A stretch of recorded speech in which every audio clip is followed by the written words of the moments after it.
শেষ হওয়ার আগে জাতীয় দলে সুযোগ পাওয়া ক্যারিয়ারে দ্বিতীয় অভিষেক হবে বলে মনে করেন সাব্বির রহমান। ওয়েস্ট ইন্ডিজের বিপক্ষে ক্যাপ্টেন লিটন জাকেরের পরিবর্তে একাদশে সাব্বির।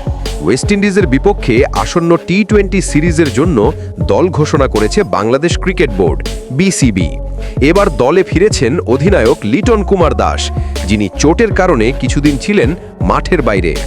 সাইড স্ট্রেনের চোটে এশিয়া কাপের শেষ দিকের ম্যাচগুলো ও আফগানিস্তানের বিপক্ষে টি-20 সিরিজ মিস করেছিলেন লিটন, কিন্তু এখন পুরোপুরি ফিট হয়ে ফিরছেন তিনি নেতৃত্বে। আর তার এই ফেরাটা যেন নতুন উদ্যমের বার্তা দিচ্ছে বাংলাদেশ দলে। দলের এক সিনিয়র কর্মকর্তা জানিয়েছেন, লিটন পুরোপুরি ফিট। দলের ছন্দ ফেরাতে আর নেতৃত্বে আত্মবিশ্বাস ফেরাতে ওর ফেরাটা অনেক গুরুত্বপূর্ণ। এবারে স্কোয়াডে সবচেয়ে বড় পরিবর্তন এসেছে ব্যাটিং অর্ডারের নিচে। ফিনিশিং ব্যাটিংয়ে বারবার ব্যর্থতায় পড়েছেন জাকের আলী অনেক। সাম্প্রতিক সিরিজগুলোয় তার ব্যাটে না ছিল ছক্কার ঝড়, না ছিল আত্মবিশ্বাস। এর ফলে দলে ফিরেছেন অভিজ্ঞ ব্যাটার সাব্বির রহমান।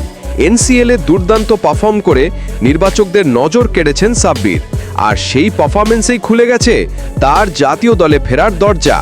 সাব্বির রহমানের ব্যাটিংয়ে দেখা গেছে পুরনো দিনের সেই বিস্ফোরণ, দ্রুত রান তোলার ক্ষমতা আর ইনিংস শেষ করার মানসিকতা, যা তাকে একসময় করে তুলেছিল বাংলাদেশের সবচেয়ে আগ্রাসী ফিনিশারদের একজন।